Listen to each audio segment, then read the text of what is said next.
I landed at Charlotte Douglas after 3 months in Denver. 90 days of hotel rooms, bridge inspections, and phone calls that stopped being answered. I walked through the gate into the arrivals hall, eyes scanning for Kira. The way you look for the one person you expect to see in a crowd. She wasn't there. The person standing at arrivals, just past the security barrier, was her sister. Noelle held a small cardboard sign with my name on it. Handwritten, black marker, the letters leaning slightly to the right the way her handwriting always did. She looked at me the way someone looks when they've been holding their breath for a very long time and finally get to let it out. That wasn't the look of someone filling in. That was the look of someone who'd been waiting. Let me take you back. My name is Desmond Corbin. I'm 30 years old, and I'm a structural engineer at Creed and Amos Engineering in Charlotte, North Carolina. I grew up outside Atlanta, middle-class neighborhood, small brick house, nothing flashy.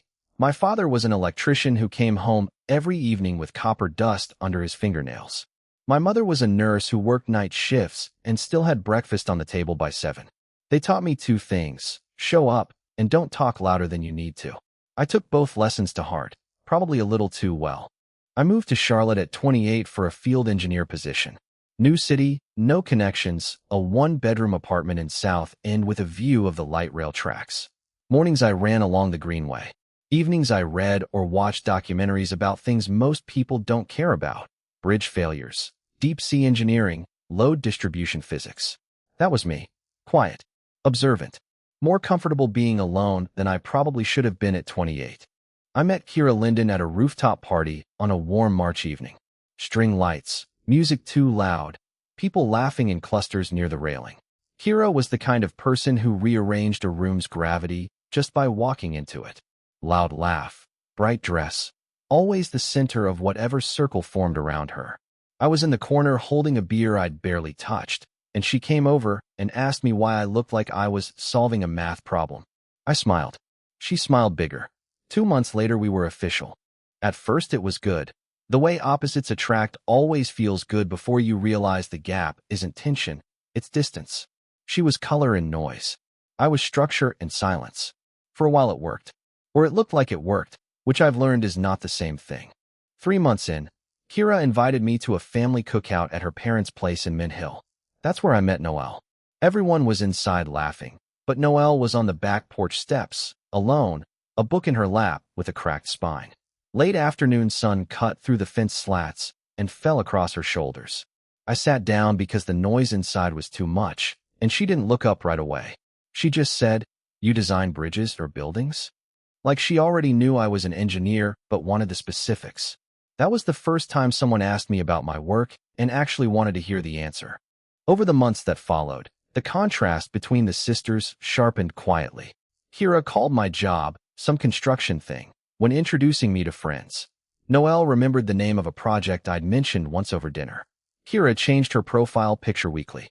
Noelle wore the same autumn cardigan for 2 years because she liked how the sleeves fell. Kira wanted things fast and visible. Noelle kept old things because they meant something. That December, Kira forgot my birthday. Entirely. That same afternoon, I found a novel outside my apartment door. Inside it was a bookmark, handmade, thick craft paper, edges cut unevenly, one line in black ink, for the quiet ones. I didn't know if Noelle had knocked or just placed it and walked away. I kept the bookmark in my desk drawer.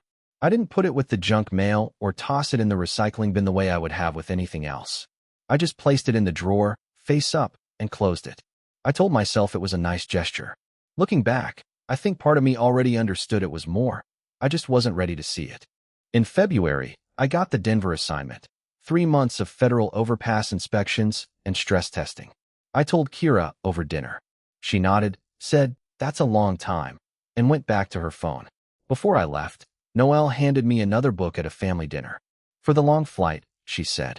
That night, packing, I pulled the old bookmark from my drawer and slipped it between the pages without thinking. The bookmark traveled with me to Denver in my backpack. Kira drove me to the airport the morning I flew out. She was on the phone the entire ride. "A work call," she said, though it sounded more like gossip. She pulled into the drop-off lane, didn't turn off the engine, didn't get out of the car. "Send me pictures," she said, already looking past me. Then she pulled away. I stood on the curb with my suitcase and watched her taillights disappear around the terminal curve. It didn't hurt. It was just hollow, like tapping on a wall and finding nothing behind it. The first month in Denver, Kira called a handful of times. Short conversations that always ended the same way. "I gotta go, babe," before I finished my sentence. The calls got shorter. The gaps between them stretched. But between those growing silences, Noelle texted. Not the way most people text. Not, "Hey, how are you?" or a thumbs-up emoji. She wrote things like, "Charlotte got rain today. The sidewalks on Trade Street smell like wet clay and fresh-cut grass." Or she'd send a photo of a book cover with one line underneath, Chapter 3. Trust me on this one. I read her messages at night in my hotel room, sitting on a stiff mattress in a city I didn't belong to, and smiled to myself in the quiet. I started writing back, at first just short replies, a sentence or two, then longer. I told her about the bridge I was inspecting that week, the way steel bends under decades of stress, how you can press your palm against a support beam and feel where the metal has shifted over 40 years of weight it was never designed for. Noelle was the only person who replied with 3 words. Then what happened? And those were the only 3 words I needed to hear from anyone. There were nights in that first month when I'd finish a long day on site, hands chalky from concrete dust, boots heavy, shoulders tight from climbing scaffold, and I'd sit in the hotel parking lot for 10 minutes before going inside, because the lobby felt lonelier than the truck. But then I'd check my phone, and there'd be a message from Noelle. Never demanding, never dramatic, just something real. Found a first edition at the estate sale on Park Road today. Almost cried in front of a stranger. Or, the dogwoods on my block bloomed early. Charlotte's showing off. Small dispatches from a life I wasn't part of but somehow felt tethered to. I started looking forward to those messages the way you look forward to a porch light left on, not because you needed to find the house, but because someone thought to leave it on for you. In April, the second month, Kira stopped video calling. "I've been so busy lately, babe. Work is crazy." I called back. Voicemail. Called the next day. Voicemail. Called 2 days later. Voicemail again. Each time the phone rang out unanswered, the hotel room walls pressed in a little closer. The air conditioning hummed its low constant note. The curtains stayed drawn because I'd stopped caring about the view. One night, I sat on the edge of the bed, phone dark on the nightstand, and opened Noelle's book. The bookmark sat at page 67, where I'd left off. For the quiet ones. I read that line, and it hit differently now. Not like a phrase from a coffee mug, but like a message aimed specifically at me.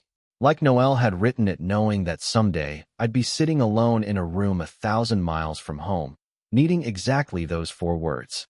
And the thing is, she probably did know. Not the specifics, but the shape of it. She knew her sister. She knew how Kira's attention worked. Bright and total at first, then scattered, then gone. Noelle had watched that pattern her whole life.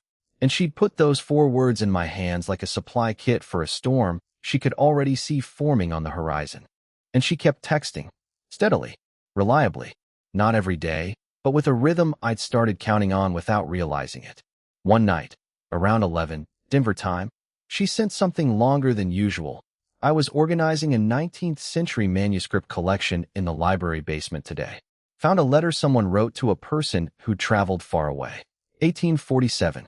They wrote, "I kept the button that fell from your coat. It has no value whatsoever, but it is here. Isn't that something?" I read that message 3 times. Set the phone down and stared at the ceiling. The air conditioner hummed. The hotel curtains swayed from the vent. And something inside my chest shifted, not dramatic, not cinematic. Just a quiet rearrangement, like a foundation settling after years of holding still. I didn't understand why those words struck me the way they did. I lay there staring at the textured ceiling tiles, phone resting on my chest, and tried to put a name on what I was feeling. It wasn't sadness. It wasn't loneliness, exactly. It was recognition, the slow, unsettling feeling of realizing that someone has been speaking to you in a language you only now have ears for. Every text she'd sent over the past 2 months rearranged itself in my mind. The weather reports weren't small talk. The book recommendations weren't casual. They were Noelle's way of saying, "I'm here," without ever having to say it out loud, because saying it out loud would have meant crossing a line she'd drawn for herself, the line between her feelings and her sister's relationship. And she never crossed it. Not once. But the truth was right there, between every line she ever sent. Noelle was talking about herself. The bookmark she'd placed in that book was the button from the letter, something with no obvious value that she'd put into my hands hoping I'd keep it. And I had kept it. I just didn't know what I was holding. By May, the third month, Kira had nearly vanished. One text a week, sometimes less, never asking when I was coming home. Mid-month, my coworker Maddox called from Charlotte. His voice had that careful tone people use when they're about to say something they wish they didn't have to. Des, I was at Linden's Steakhouse last night. I saw Kira. She was with someone. Not a group. A guy. Tall suit. They looked comfortable. The word comfortable hung between us like something neither of us wanted to touch. I sat on the edge of the bed and stared at the industrial gray carpet. Thanks, Maddox, I said. I hung up. Didn't call Kira. Didn't text. Didn't raise my voice in the empty room.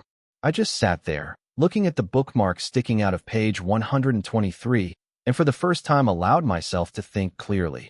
The only person who has been here with me for these 90 days, really here, consistently, without once being asked, is Noelle. I spent that night awake, sitting in the dark hotel room with the curtains finally open, watching the Denver skyline pulse with lights that belong to other people's lives. Not angry, not broken, just recalibrating, running the math on a year and a half of moments I'd filed under normal. Noelle remembering every project name. Noelle texting at 11 p.m. about a letter from 1847. Noelle leaving a bookmark that said, "For the quiet ones," on my birthday while her own sister forgot.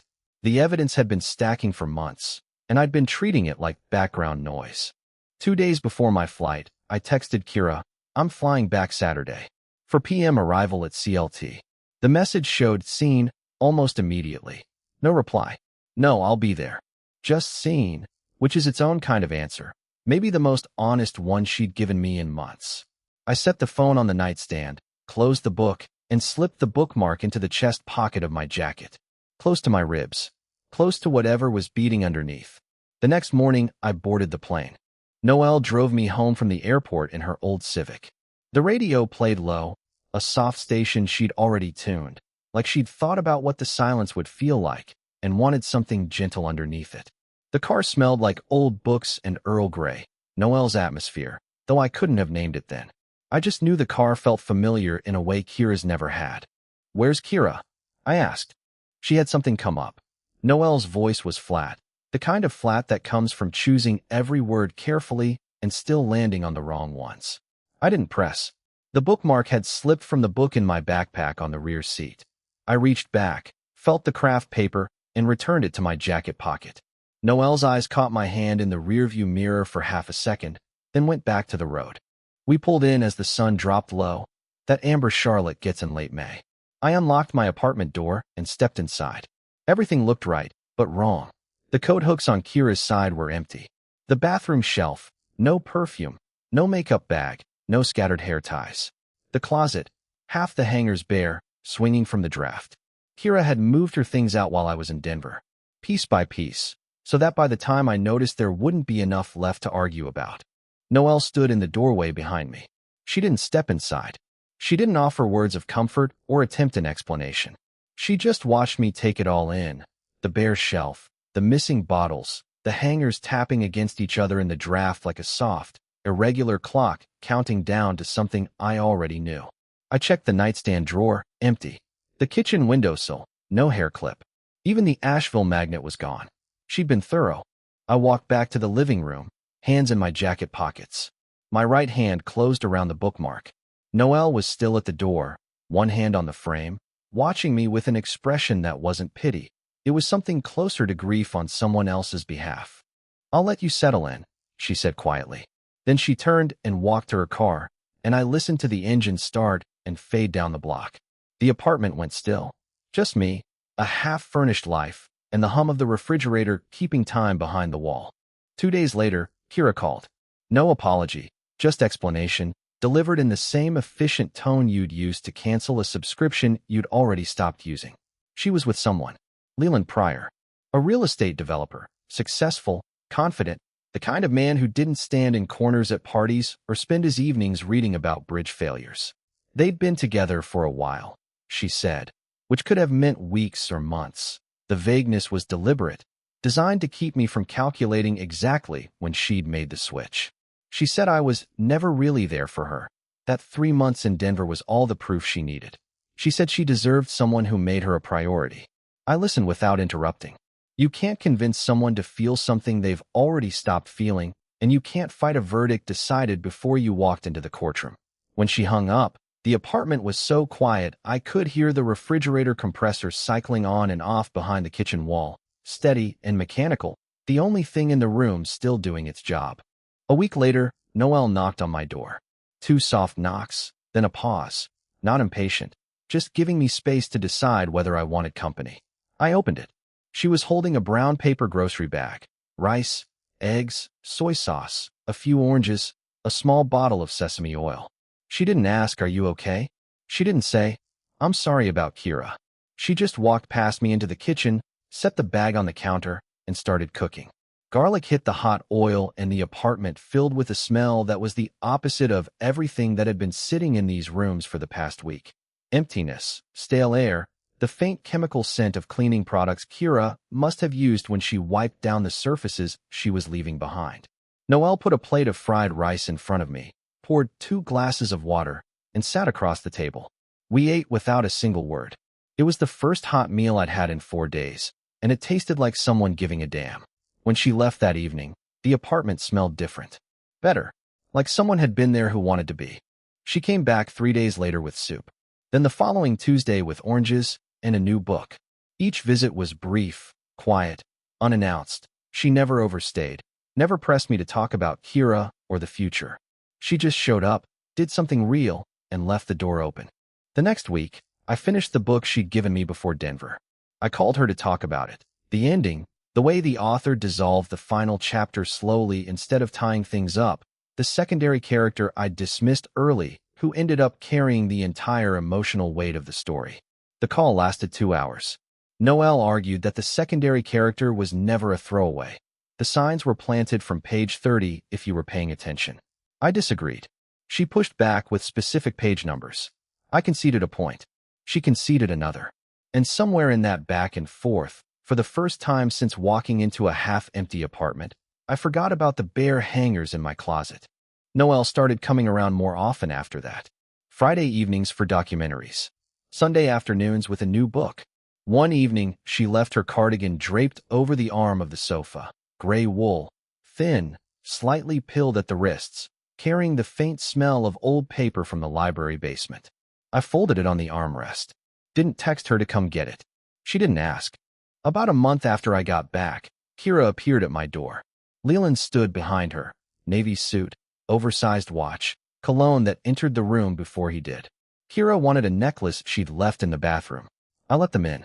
Leland walked through my living room with his hands in his pockets, appraising.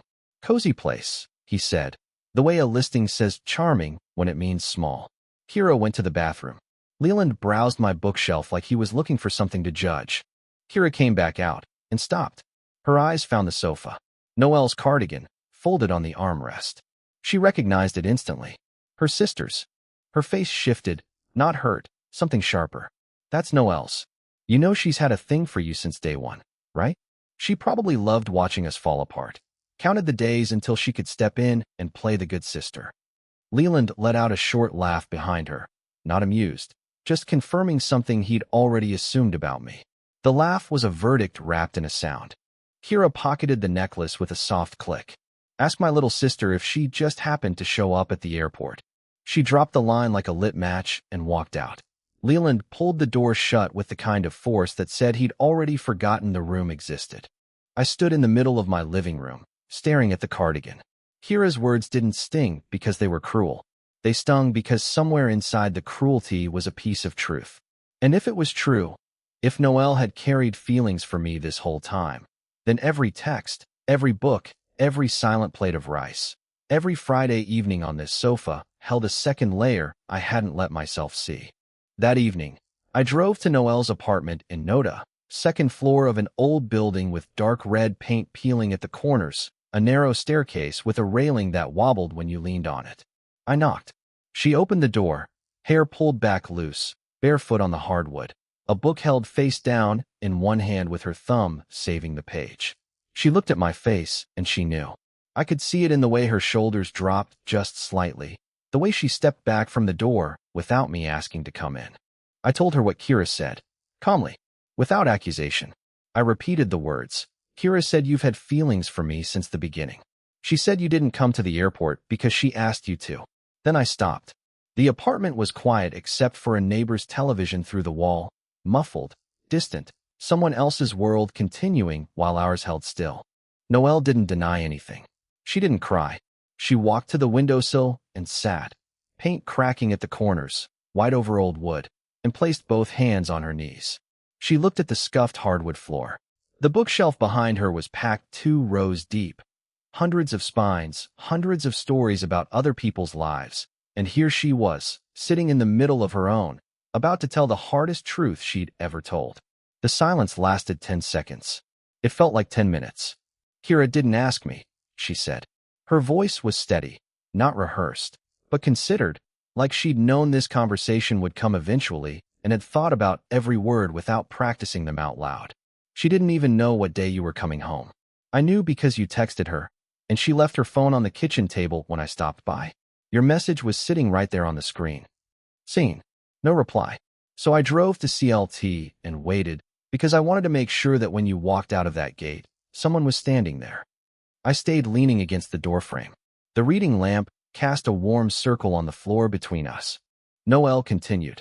Kira's right about one part. I've had feelings for you.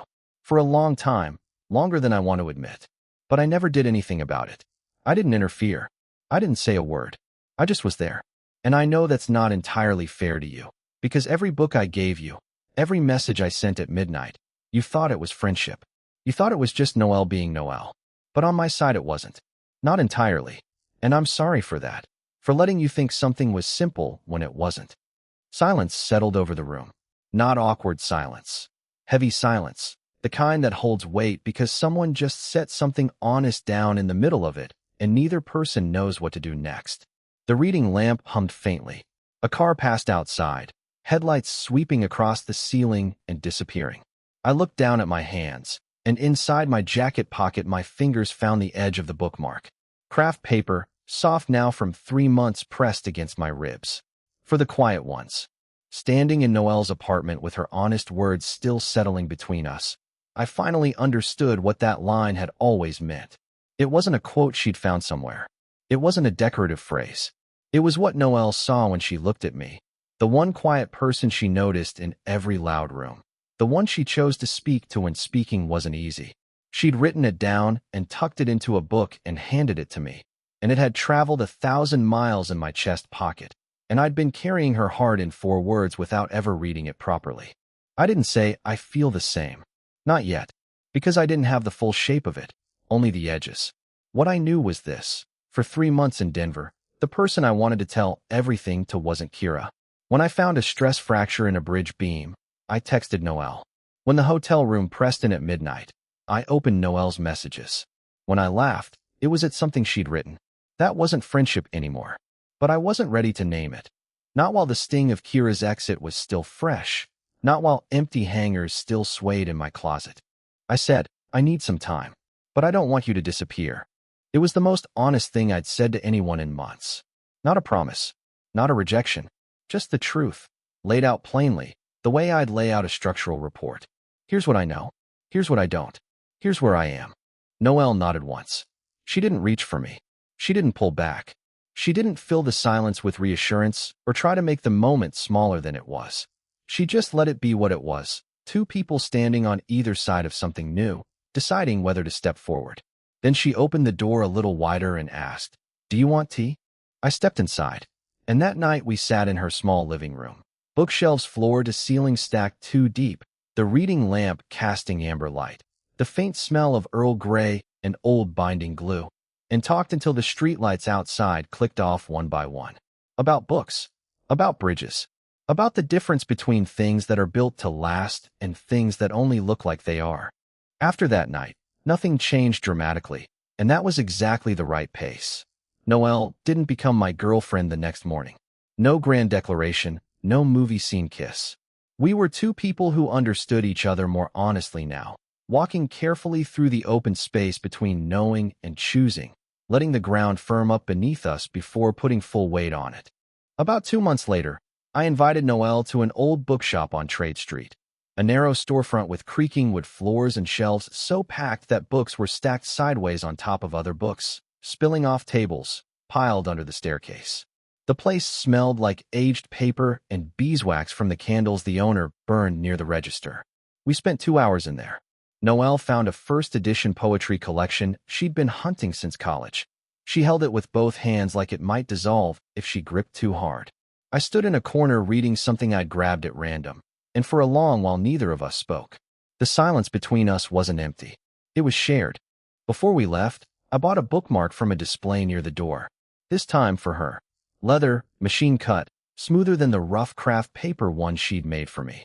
On the back I wrote 4 words with a borrowed pen, for the one who stayed. Noelle took it, read it, and said nothing. Her eyes stayed on the leather for a long moment. Then she slipped it into the book she was carrying. The next time I visited her apartment, I saw that bookmark in the novel on her nightstand. She hadn't mentioned it. She didn't need to, for words were enough for both of us. We started cooking together at my place. Noelle taught me pasta aglio e olio, garlic sliced thin, never minced, low heat until the edges turn golden and the kitchen fills with something sweet and sharp. She stood over the stove with focused intensity, adjusting the flame in tiny increments, watching the garlic the way I watch load-bearing calculations, like getting it wrong wasn't an option. She was as serious about garlic as I was about reinforced concrete, and the sheer absurdity of that made me laugh out loud. A real laugh, the kind that starts deep in your stomach before it finds your mouth. Noelle looked up from the pan, surprised, then smiled quietly, like she'd been waiting a long time to hear that sound. We fell into a rhythm without ever sitting down to discuss it, the way 2 instruments find each other's tempo without a conductor. Friday nights were hers.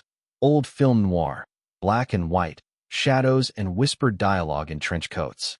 She'd make popcorn on the stove, refuse to use the microwave, and explain shot composition while I pretended not to enjoy the movies as much as I did. Saturday mornings were mine. I'd pick the coffee shop, always somewhere small and quiet with wooden chairs and no music. We'd sit across from each other and read sections of the newspaper out loud, arguing about op-eds neither of us would remember by Monday. Sunday afternoons we read on opposite ends of the sofa with our feet almost touching in the middle, the apartment filled with the sound of turning pages and nothing else. One evening she fell asleep during a documentary about concrete dam construction, which, fair enough, and I covered her with a blanket, turned off the lamp, and sat at the kitchen counter reading until she woke up an hour later, disoriented and embarrassed. I wasn't sleeping, she said. You were snoring, I said. She threw a cushion at me. It missed by a foot. I do not snore, she said, pulling the blanket tighter, and I watched her resettle into the corner of the sofa with her dignity intact and her hair pressed flat on one side, and something turned over quietly in my chest. That was the first night I realized I didn't want her to leave. Not just that night, any night. 6 months after I came home from Denver. And I'm compressing time here, because the truth is that this part of the story doesn't move in scenes or dramatic beats. It moves in small accumulations, the way sediment builds at the bottom of a river until one day the riverbed is a different shape. Noelle had quietly moved parts of her life into my apartment. Not formally, not with a conversation or a plan. A toothbrush appeared in the bathroom cup. A second row of books grew on the nightstand. The gray cardigan, the one she'd forgotten months ago, hung on the coat hook next to my jacket like it had always been there. I couldn't tell you the exact day visiting became staying. It happened the way seasons turn. You don't see the leaf change until it's already a different color. One Sunday morning stands out in particular. I came back from a run, shirt damp, breathing hard. Noelle was at the kitchen table, one foot tucked under her, reading, a cup of tea gone cold in front of her. She didn't look up when I walked in. I poured a glass of water, sat across from her, and unfolded the sports section. 10 minutes of silence. Not awkward. Not tense. Not waiting to be filled with words, just to prove 2 people are connected. Just 2 people breathing at the same pace in the same room. Morning light falling across both of us equally. And I remember thinking, this is the thing I didn't know I was looking for. Not fireworks. Not someone rearranging the gravity of the room. Just presence. Calm. unforced, reliable. The kind of love that doesn't announce itself, doesn't need an audience, doesn't perform for anyone. It just exists, steady and quiet, the way a foundation exists beneath a building. You forget about it because it never shifts. You only notice it when you remember what it felt like to stand on ground that was always moving. I'm telling this story from now. A May morning, Charlotte. 1 year since I walked through the arrivals gate at CLT and found Noelle holding a handwritten sign where Kira should have been. We're still in the South End apartment. 1 bedroom, small kitchen, but the bookshelves have doubled and the coat hooks are full. The old bookmark, craft paper, uneven edges, for the quiet ones in fading ink, is still tucked inside the first book Noelle ever gave me. It sits on the nightstand on my side. The paper has yellowed at the edges. The ink is lighter than it was, but you can still read it if you hold it under the lamp. Kira moved to Raleigh with Leland. Noelle and her sister don't talk the way they used to. A polite text here and there, brief and careful, the kind of contact that acknowledges a relationship exists without actually living inside it. That isn't easy for Noelle. She doesn't hate Kira. She just accepts there's a distance between them now that no book and no conversation can close. I don't ask about her sister. She doesn't volunteer. Some family wounds heal best when you leave them alone. Looking back at everything, the airport, the empty apartment, the bookmark I carried against my chest for 3 months without understanding why, I realize I didn't lose anything the day I landed and Kira wasn't there. I just found what had been standing in front of me all along, patient and quiet, and asking for nothing in return. Noelle didn't come to the airport out of obligation. She didn't come out of guilt or some secret plan. She came because that's who she is, present, steady, showing up without being asked. And sometimes the person who changes your life isn't the one who arrives with promises and grand gestures. It's the one still standing there quietly after everyone else has already turned around and walked away. The bookmark is still on the nightstand. Yellowed paper, fading ink. For the quiet ones. I don't need to read it anymore. I've been living inside that sentence for a year. Some people love you with spotlights. They want the whole world to watch. Some people love you with a bookmark slipped inside a book, and you don't even notice until you stop and turn to the right page. Noelle was the second kind, and I nearly missed her entirely, because I was too busy looking for the first. Have you ever overlooked someone because they loved you too quietly, while you were chasing something louder? And if you were Noelle, would you have gone to that airport to meet the man you loved, knowing he still belonged to your sister? If this story reached something in you, go ahead and hit that like button, subscribe to the channel, and tell me in the comments, who is the bookmark in your life? The person who loved you quietly, so quietly you almost didn't see them. I read every single one. See you in the next story.